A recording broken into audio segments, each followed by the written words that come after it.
It was not an alarm, but the incessant beeping of a microwave that woke Darren up. He could sleep through the sounds of battle and the wails of the dying, but a relentless microwave was hard to ignore. It was still dark outside, and the faint smell of burned food filled the entire apartment. He looked around. His mattress, which sat like a beached whale in the center of the kitchen, had a green energy drink spill near his feet that looked like toxic sludge, and beside it, the refrigerator door was ajar. From the other room came the sound of swarming zombies and the rat-a-tat-tat of gunfire. "Get the kids! Somebody save the kids!" shouted a voice he didn't recognize. He crawled up on his spindly legs, raising himself to his feet. There was no kitchen table, or at least not anymore. What was left of it sat in a broken heap of tangled wood in a corner, a bed sheet draped over it as if it were a corpse. He carefully stepped across the floor, trying to avoid bugs of various species traveling from one Doritos bag shelter to the next. He kicked aside a half-eaten bowl of mac and cheese that had more larvae than mac and cheese, and made his way to the beeping microwave, which was smoking. Inside, Darren found an inedible melange of blackened foodstuff, the kind that comes frozen, the kind any idiot can cook. His mother or his father must have set it for 50 minutes instead of 5, and had promptly forgotten about it. Eating, after all, was only secondary to them now. He pulled the corpse of the TV dinner from the microwave and threw it into the overflowing trash. What time was it? It was dark, and the clock on the microwave was no help. It blinked a perpetual midnight. In this house, it was always the witching hour. From the other room came more gunfire. "Oh God, someone help! They're everywhere! Take cover!" He found his parents in their usual spots in the living room. The springs in the sofa had long since given up their battle against gravity, and the two of them sank into the cushions as if rooted there. His father held a weapon that wasn't there. His mother moved her arms as if directing airplanes on a runway. Both wore immersive headsets that put them into the world of the game, but it also played on a huge TV screen above the web-filled fireplace and on smaller screens in every other room, so they wouldn't miss a thing, even when they took bathroom breaks. Ever since Mantra of Madness was launched 6 months ago, it had consumed his parents, like a stomach slowly digesting a heavy meal. The game's previous expansion packs had cost them their jobs, their friends, their bank accounts. This one had consumed what was left of their lives. The apartment was different before Mantra. Things were functional. Darren had a bedroom, but that bedroom had quickly become a storage space for all the stuff his parents didn't need anymore, which was everything. His parents had talked to him before, but now snarls and gunfire had replaced their conversations. Anything that didn't involve blowing away satanic alien zombies wasn't worthy of their attention. They treated Darren like an NPC in the real world, a non-player character, computer-generated and soulless. "Mom? Dad?" The first intrusion. He knew they wouldn't respond until the third or fourth. "Mom? Dad? Can you hear me?" They shifted their shoulders uncomfortably, aware they were being summoned from somewhere outside of their current reality, but it probably only registered subconsciously. "You burned your food, and you have to eat." "Did you wake him up?" his father said to his mother. "No, another NPC must have woken the sleeper," his mother said. "Damn computer." "That's why I hate this level. Too many civilians to protect," said his father. Darren tried again. "Did you hear me? Your food is burned." "There will be rations at the next checkpoint," his father said. And so Darren gave up. Only once their mission was complete and they realized that virtual food could satisfy only virtual hunger would they leave the game long enough to gorge themselves. Right now, they would only eat if he cooked it and put it in front of them. And as much as he hated doing that, he knew he would, because the only thing worse than watching them play was watching them starve. He wanted to scream, he wanted to cry. He wished he could just bawl his eyes out at what his life had become, but the tears just wouldn't come. How had their lives come to this? The change had been gradual and insidious, like the weeds that had strangled their yard. Suddenly, this was the new normal, and there was never a moment to cry. He figured someday he would, and it would feel good. It would make him feel better. He He would cry himself to sleep and have dreams without the sounds of an apocalyptic war. Darren shuffled back into the kitchen. He looked at the wall clock, which had fallen from the wall and was now a baseboard clock. Its plastic face was cracked, and the hour hand was stuck at 5 o'clock, although the minute hand still ticked around the dial, as if in denial that anything was wrong. It wasn't only the digital clocks in his home that had lost their sanity.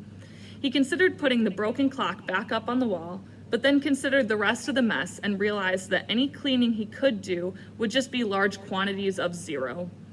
Best not to demoralize himself by trying. So ignoring the squalor, he found a pan that was only slightly crusty, scraped it off, and cooked some larva-free mac and cheese for his parents. Back in the living room, he gave them each the first forkful. Only after tasting it did they respond by taking the bowls from him. Then they would eat it between the major action. Before becoming entirely immersed in mantra, his parents had gotten him his own headset for his birthday. That's what they called it, a birthday present, even though his birthday had been 2 months prior. He opened the box. He had looked at it, he had thanked them. "Now you can play with your friends," his father had said, as if the only way to play with one's friends was in a virtual RPG. They had seemed satisfied, but he had never put the headset on. Seeing a window into that world on the TV was more than enough. Why would anyone want to be immersed in a satanic alien zombie apocalypse? "Aw, crap, Holloway is down," his father shouted, nearly dumping his bowl. On the screen, one of their teammates had been taken out by something unthinkably evil. Darren had no idea who Holloway was in real life. The online game was global. The players could be down the street or halfway around the world. "Damn good player," his mother lamented. "Gonna miss him. Maybe he'll find us in his next iteration." Then on the TV, red-eyed rats flooded from a sewer and chowed down on Holloway like piranha until there was nothing left of him but bones, armor, and weapons. "Waste not, want not," his father said, and their characters scavenged Holloway's belongings. Such was the way of the game. Darren was about to leave and fix his own dinner when he chanced to spot something in the corner of the screen. A girl. Pale blue shimmering hair, almost silver. She was looking out of a broken window of what should have been an abandoned suburban home. The weird thing about it was that Darren could almost swear she was looking at him. Darren went to school the next morning. Darren came home from school the next afternoon. Darren avoided his friends because what would be the point? It would be too awkward. He had to take care of his parents, keep them from starving or setting the house on fire or leaving the water on, flooding the house. You can't have friends with those kinds of things on your mind. "Hi, Mom. Hi, Dad," he said each time he returned home. It was more like a joke than an actual greeting, because they never responded unless they were on their way back from a bathroom run or had taken their headsets off for some other reason. Then they would look at him with bloodshot eyes and slur something like, "Oh, hey, how was school?" "Good," was his only response.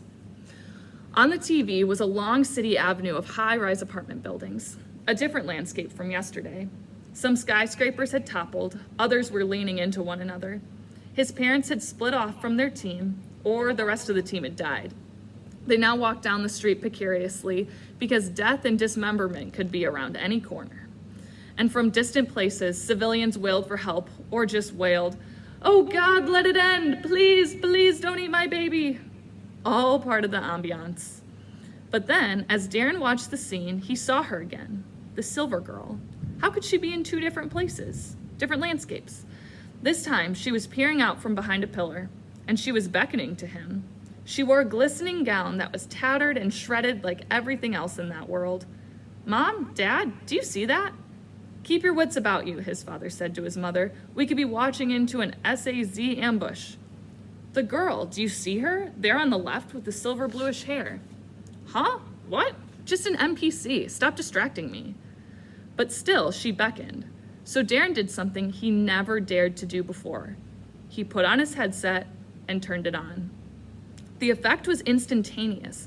The retinal projector erased all visual cues from the outside world. He was immersed in the dark, fiery, terrifying world of Mantra of Madness. He felt dizzy and nauseated. He wanted out, but he fought the feeling.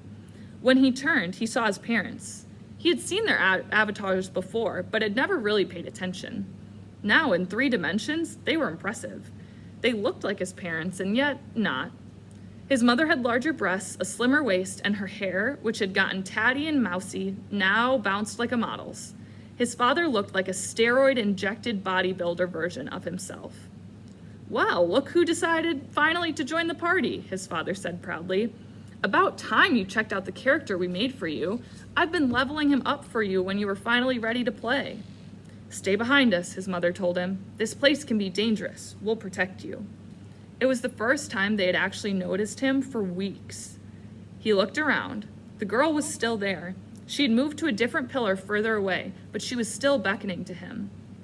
Darren willed himself forward. The game obeyed his mental commands. "No," his father shouted behind him. "Don't go after that. You don't get points for killing that." But Darren ignored him. "If we have to come rescue you, I'll be really pissed off," his mother said.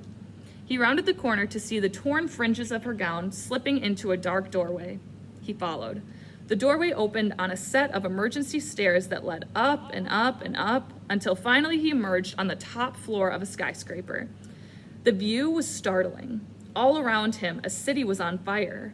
Non-player characters were hurling themselves from rooftops to keep from being torn apart by satanic alien zombies.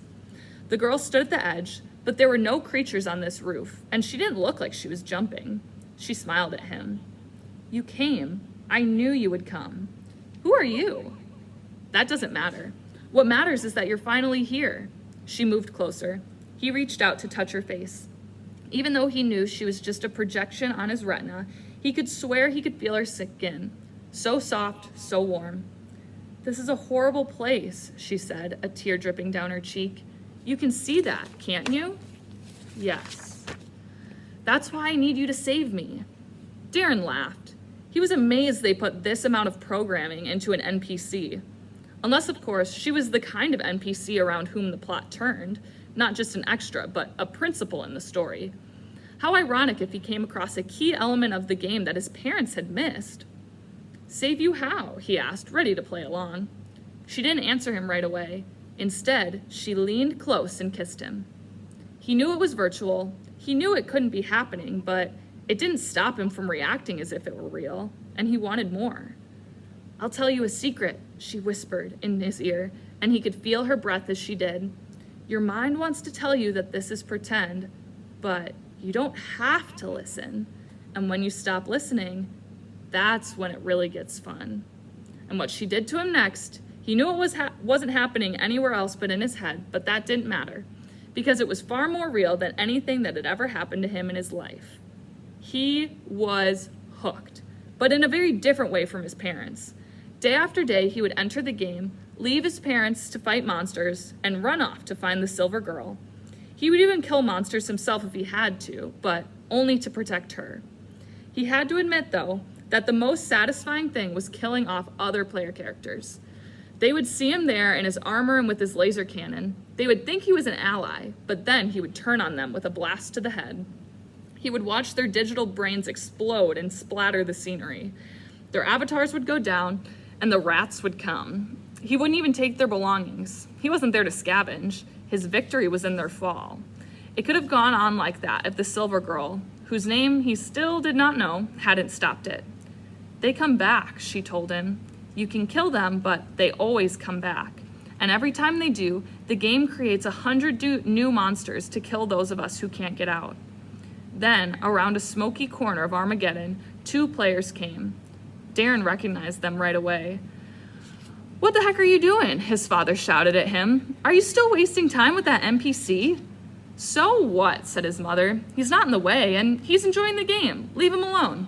"He's not playing right," said his father. But his father's attention turned to a gaggle of decomposing attackers. His parents began firing on them, shouting orders to each other, and just like the Silver Girl said, more and more kept coming. "You see how it is?" she said.